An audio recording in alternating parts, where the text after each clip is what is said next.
Hello student, I am Sonam. Welcome back to my YouTube channel Apna Vidyalaya. आज के इस video में हम आप सभी को बताएंगे क्लास 10 विज्ञान का 4 सबसे महत्वपूर्ण अंतर।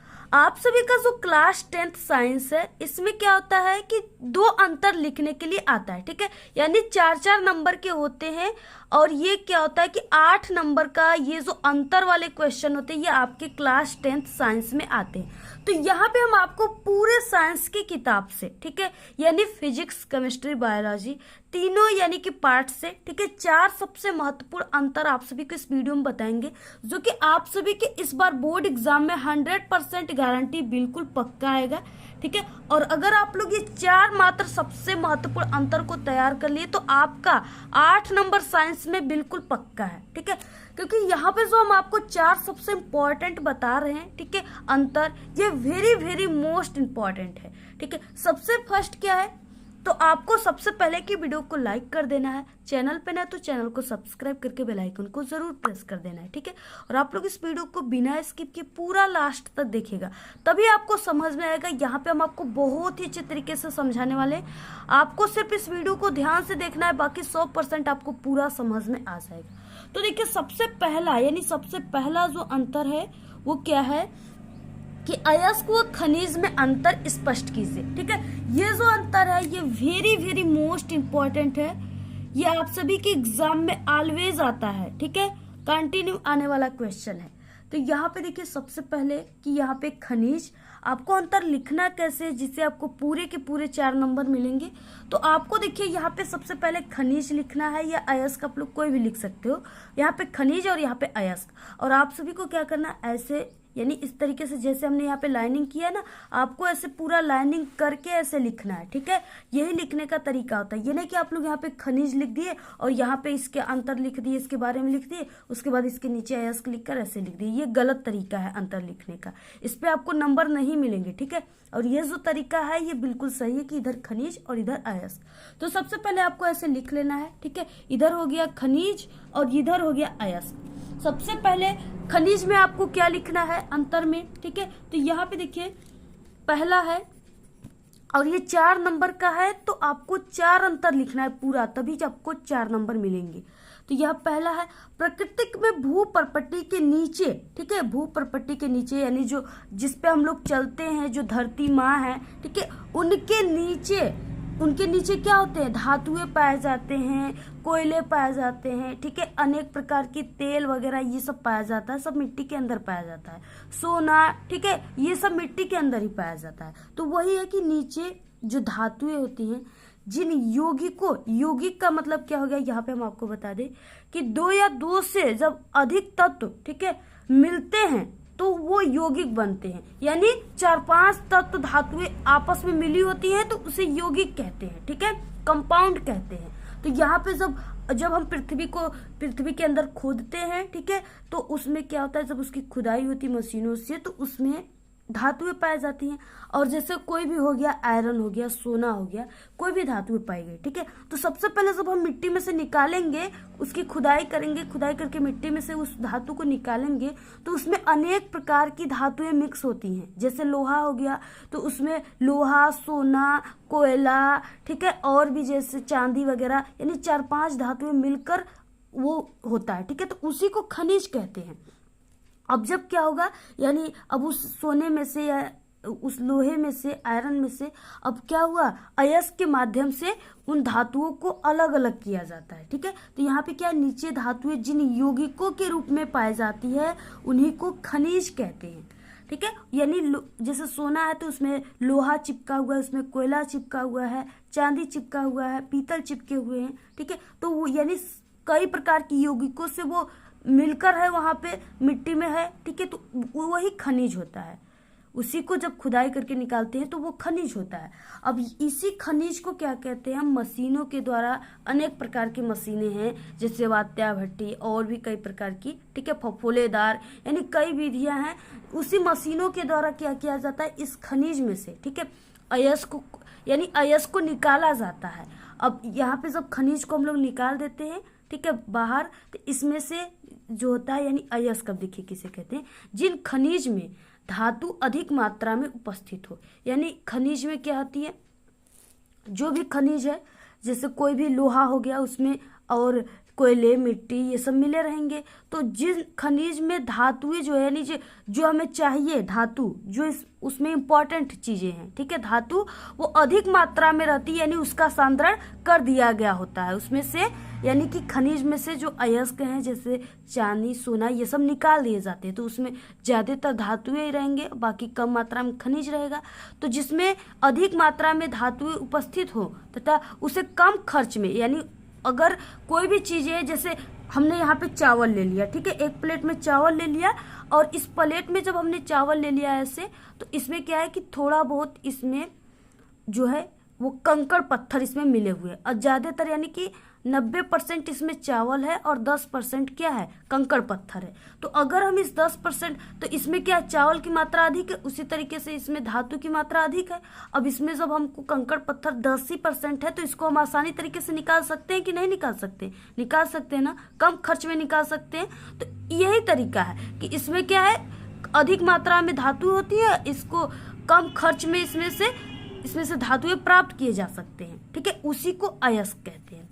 इसमें यानी कम खर्च लगेगा और खनिज में ज्यादा खर्च लगेगा, ठीक है, ये है अयस्क और खनिज। बाकी यहाँ पे देखिए सभी अयस्क खनिज होते हैं, यानी आप लोग इस अयस्क को खनिज कह सकते हो, लेकिन इस खनिज को अयस्क नहीं कह सकते। वही बात है, यहाँ पे सभी अयस्क खनिज होते हैं, और लेकिन यहाँ पे क्या है, सभी अयस्क सभी खनिज जो है वो अयस्क नहीं होते हैं। नेक्स्ट है तीसरा, सभी खनिजों को धातु निष्कर्षण के लिए प्रयुक्त नहीं किया जा सकता, ठीक है, सभी खनिजों को नहीं, और सभी अयस्कों को धातु निष्कर्षण के लिए, यानी इसमें से धातु निकालने के लिए जो है प्रयोग किया जा सकता है। नेक्स्ट है यहाँ पे देखिए, उदाहरण आपको लास्ट में लिखना है कि कापर, ठीक है, यानी कि खनिज में क्या हो जाएगा, कापर पैरेट, जो कि कापर का अयस्क है, जिसका सूत्र है CuFeS2। इसको आपको याद रखना है, ये ऑब्जेक्टिव क्वेश्चन में भी आपके आएगा। और बाकी इसमें हार्न सिल्वर है, जो कि अयस्क है AgCl, ठीक है। तो यहाँ पे इस तरीके से आप सभी को क्या करना है, यह है खनिज और अयस्क में अंतर। आप लोग इसका स्क्रीनशॉट ले लीजिए और इसको तैयार कर लीजिए, बिल्कुल 100% गारंटी पक्का आएगा। हर साल आपके पेपर में जो अंतर है वो 2 अंतर जरूर देता है, ठीक है। नेक्स्ट दूसरा अंतर है, इसमें क्या है कि रुधिर तथा लसिका में अंतर, ये भी बहुत इंपॉर्टेंट है। अब यहाँ पे देखिए क्या है रुधिर और लसिका में अंतर। तो सबसे पहले देखिए रुधिर को आप सभी लोग जानते हो, रुधिर का मतलब कि ब्लड, ठीक है, ब्लड जो कि रेड कलर का होता है। अब यहाँ पे देखिए ब्लड, और यहाँ पे ये लसिका है, और लसिका के बारे में हम आपको थोड़ा देर में बताएंगे। आप लोग इसको जानते हो, ठीक है, लेकिन आप लोग यहाँ पे इसको पहचान नहीं पा रहे कि ये लसिका क्या है। तो देखिए सबसे पहले रुधिर क्या है, रुधिर में लाल रुधिराणु पाए जाते हैं, ठीक है। रुधिर में क्या होता है, रेड ब्लड कॉर्पोरेशन पाया जाता है, जिससे ये क्या होता है, RBC पाए जाते हैं, जिससे जो रुधिर का रंग होता है वो कैसा होता है, लाल कलर में होता है, ठीक है, होता है ना लाल कलर में। हो सकता है किसी स्टूडेंट्स का हरा कलर में भी होगा, ठीक है, जो ज्यादा इमली खाता हो। तो यहाँ पे क्या है कि लाल कलर के होते हैं। और आप लोग वो तिलचट्टा देखे होंगे, ठीक है, जिसको काकरोच कहते हैं क्या शायद, हाँ। तो अगर आप सभी लोग उस काकरोच को मारोगे, ठीक है, आपको मारना नहीं है, सिर्फ हम आपको ये बता रहे हैं कि उस जो काकरोच होते हैं तिलचट्टे, उसके जो खून होते हैं, ठीक है, उसके जो ब्लड होते हैं, रुधिर होते हैं, वो सफेद कलर का होता है, और बाकी सभी में क्या होता है, रेड कलर का ब्लड होता है, ठीक है। अब देखिए लसिका, तो आप लोग रुधिर से परिचय हो गए, अब आपको लसिका से परिचय करना है, ठीक है।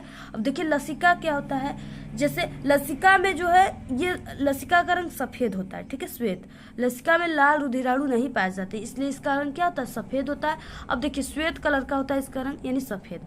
अब देखिए लसिका क्या होता है, जैसे हम आप सभी को बता दें कि जैसे क्या होता है, कभी कभी कहीं कहीं हम लोग के बॉडी में खरोच आ जाता है, ठीक है, कहीं पर भी शरीर में क्या होते हैं, खरोच आ जाते हैं, या हल्का सा चोट लग जाता है। तो आप लोग देखे होंगे ध्यान से उन घावों को जहाँ चोट लगते हैं, ठीक है, उसमें क्या होता होगा कि पहले तो ब्लड निकलेगा, और उसके बाद जब ब्लड बंद हो जाएगा वहां से, तो आप लोग देखोगे कि घाव पे, ठीक है, क्या हो जाएंगे कि वाइट कलर का वाटर की तरह उसमें वाइट कलर का उसमें से गिरने लगता है, ठीक है। आप लोग देखे होंगे, बहुत कम लोगों को ही ये लसिका, जैसे कि लसिका दिखने को मिलता है। तो क्या होता है, वही जो लसिका होता है, लसिका और वो हीमोग्लोबिन, ये सब क्या करते हैं, ये सब ब्लड को रोकने का कार्य करते हैं। ठीक है, तो उन घाव में से आप लोग देखोगे तो उसके घाव के ऊपर व्हाइट कलर का यानी पन्नी नुमा, ठीक है, पानी कलर का जो होता है परत ऐसे घाव पर चढ़ जाता है जिससे ब्लड रुक जाता है। ठीक है, तो वही लसिका होता है, वो सफेद कलर का होता है, पानी कलर का। तो यहाँ पे ये क्या हो गया, ये लसिका हो गई। बाकी जो रुधिर है इसमें विलेय प्लाज्मा प्रोटीन अधिक होती है। जो ब्लड होते हैं वो प्रोटीन से बनते हैं, लेकिन इसमें क्या है, विलेय प्लाज्मा जो है ये अधिक होती है। तभी जो ब्लड होता है वो पानी की तरह होता है। ठीक है, वो थक्के की तरह नहीं होता है, पानी की तरह होता है। और जो यहाँ पे लसिका है इसमें अविलेय प्लाज्मा प्रोटीन अधिक होती है, इसलिए जो हमने आपको बताया कि लसिका जो होती है वो घाव पर जम जाती है। ठीक है, इसलिए क्योंकि ये अविलेय है, जल्दी ये विलेय नहीं होता है, घुलता नहीं है। नेक्स्ट है यहाँ पे तीसरा, ऑक्सीजन तथा पोषक पदार्थ अधिक मात्रा में पाया जाता है। रुधिर में ऑक्सीजन, ठीक है, O2 और पोषक पदार्थ जो है अधिक मात्रा में पाए जाते हैं। और लसिका में उत्सर्जी पदार्थों की मात्रा अपेक्षाकृत अधिक होती है। ठीक है, नेक्स्ट है चौथा, अगर 4 नंबर का आता है आपके पेपर में, ठीक है, तो आपको 4 ही लिखना है, 3 नहीं लिखना है, नहीं तो आपको 3 ही नंबर मिलेंगे, पर अंतर पे 1-1 नंबर मिलेगा। ठीक है, इस तरीके से आपको 4 नंबर मिलेंगे। नेक्स्ट है यहाँ पे चौथा, WBC यानी कि व्हाइट ब्लड कॉर्पोरेशन की संख्या कम होती है रुधिर में, इसलिए रेड कलर का दिखाई देता है। और लसिका श्वेत क्यों दिखाई देता है, क्योंकि इसमें व्हाइट ब्लड कॉर्पोरेशन की संख्या अधिक होती है, जिसके कारण सफेद दिखाई देता है। ठीक है, और ये अंतर जो है ये बहुत इंपॉर्टेंट है। जब हम क्लास 10th में पढ़ते थे तब भी ये अंतर आया था, और हमेशा ये अंतर आता है। किसी भी आप लोग पेपर को उठाओगे, किसी भी साल के, उसमें जरूर अंतर रहेगा। आप लोग बिल्कुल इसको रट लीजिए, किसी भी प्रकार से रटिए, लेकिन आप लोग इसको बिल्कुल तैयार करें। तो यहाँ पे तीसरा, ठीक है, और इससे पहले हम आपको बता दें हमारे चैनल पे क्लास 10th के ऑल सब्जेक्ट की बिल्कुल तैयारी बहुत ही जोरों शोरों से बम्पर तरीके से कराई जा रही है। अगर आप लोग अभी तक चैनल को सब्सक्राइब नहीं किए तो प्लीज जल्दी से कीजिए, और आप लोग डेली कंटिन्यू वीडियो को देखिए, आपके पास समय बहुत कम बचे हुए हैं। ठीक है, और हमारे चैनल पे डेली ऑल सब्जेक्ट के इंपॉर्टेंट क्वेश्चन आ रहे हैं, आप लोग देख नहीं रहे हो। ठीक है, जिससे आप लोग क्या करोगे, अब नहीं देखोगे और समय भी कम है, अब एग्जाम में आपके नंबर कम आ जाएंगे। इसलिए आप लोग अगर अभी से आपके पास अगर थोड़ा बहुत भी समय है ना, तो मेरा एक ऐसा चैनल है जिससे आप लोग कम समय में बहुत ही अच्छी स्टडी कर सकते हो। ठीक है, तो इसलिए अभी चैनल को सब्सक्राइब कीजिए और डेली इंपॉर्टेंट वीडियो को बहुत, ठीक है, रोज देखिए आप लोग, और अपने सभी दोस्तों में शेयर कीजिए। आप लोग जितना अच्छा देखोगे, ठीक है, कमेंट करोगे हमको इस टॉपिक पे वीडियो चाहिए, ऐसा वीडियो चाहिए, तो हम सभी वीडियो आप सभी को देंगे, और बहुत ही अच्छे तरीके से। जैसा हम समझाते हैं आपको वैसा कोई नहीं समझाएगा। ठीक है, 100% हमारा समझाया हुआ आपको बिल्कुल सही तरीके से समझ में आ जाएगा। तो आप सभी लोग जल्दी से हमारे चैनल को सब्सक्राइब कीजिए और सभी वीडियो को डेली देखिए। आप लोग चैनल पे विजिट करके देखिए, प्लेलिस्ट हमने सभी इंपॉर्टेंट क्वेश्चन का सभी सब्जेक्ट का बनाया, वहां से आप लोग प्लेलिस्ट में आइए, ठीक है, ऑप्शन में, और उस पर क्लिक करके आप लोग सभी प्लेलिस्ट को भी क्लिक करके देखिए। और हम आपको 2024 बोर्ड के सभी वायरल पेपर को भी बता दिए, उसका भी प्लेलिस्ट हमने बनाया, वहां से आप लोग देख लीजिए। ठीक है, नेक्स्ट श्वसन तथा श्वासोच्छ्वास में अंतर, बहुत इंपॉर्टेंट है, वेरी, श्वसन और श्वासोच्छ्वास ऐसे आपको लिखना है। तो इसमें पहला क्या है, यह एक जैव रासायनिक क्रिया है। ठीक है, जो श्वसन होता है ये जैव रासायनिक क्रिया होता है, श्वसन यानी सांस लेना। नेक्स्ट है जैसे हम और आप सांस लेते हैं, ठीक है, खूब नाकों को सिकुड़ा कर हम लोग क्या करते हैं, सांस लेते हैं। हम तो नहीं लेते, आप लोग लेते होंगे। इसके बाद देखिए यह एक भौतिक क्रिया है, श्वासोच्छ्वास क्या है, यह एक भौतिक क्रिया और ये एक जैव रासायनिक क्रिया है। और इसके बाद देखिए यहाँ पे दूसरा क्या, इसमें ग्लूकोज का ऑक्सीकरण होता है, यानी जो श्वसन होता है इसमें C6H12O6, ठीक है, यानी ग्लूकोज का इसमें क्या होता है, ऑक्सीकरण होता है। और देखिए इसका दूसरा यहाँ पे है, ठीक है, इसमें जो है O2 ग्रहण तथा CO2 मुक्त किया जाता है, इसमें ग्लूकोज नहीं है, इसमें O2 को ग्रहण किया जाता है और CO2 को मुक्त किया जाता है, इन्हीं से मिलकर के ये ग्लूकोज बन जाता है। और बाकी तीसरा, इसमें ऊर्जा प्राप्त होती है, यानी श्वसन में ऊर्जा प्राप्त होती है। बाकी यहाँ पे ये जो श्वासोच्छ्वास है इसमें ऊर्जा नहीं निकलती है। नेक्स्ट है यहाँ पे चौथा, यह क्रिया कोशिकाओं के अंदर होती है। ठीक है, ये क्रिया जो है कोशिकाओं के अंदर होती है। जब हम लोग सांस लेते हैं तो वो क्या, नाक से जो हमारे सांस जाती है यानी ऑक्सीजन जाता है तो वो अंदर ही न जाकर रिएक्शन करता है। ठीक है, फेफड़ों से होकर के बायालिंद दायालिंद में जाता है, इस तरीके से जाता है।